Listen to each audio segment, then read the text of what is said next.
Kay Jao may nabiling isa kasipig. Ay, ano ni mo isa kasipig. Ito kuha na overegg na. Nasaging na overripe na. Ako na sa ni si Ja. Taran! Aman eme. Lumpia wrappers. So, ako ni si Ja yung unang saging na turon. Slice na ako. Pagka isa na slice na. Mag-start na tagi mo. Ako ni butangan. Ako natin.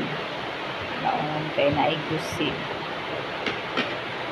Tapos, ako na siya. Naungan. Error. Naungan ka na ako. Tapos, pang tubig. Pang tubig. Ipikit. Amorog mo gahi agpuan. Ito ni Eja.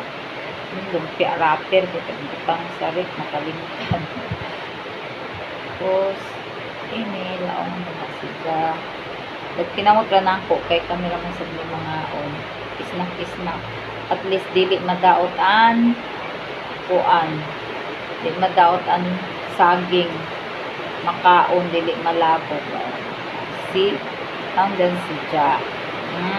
Pag dili makurot ang saging na tagpanitan, overripe naman, ibutang mo dyan sa fridge, sa ref, para dili siya madaot. Amo dyan ang technique sa dyan, ijo overripe, ijo panitan, ibutang sa ref. Ako, para ugma, turon.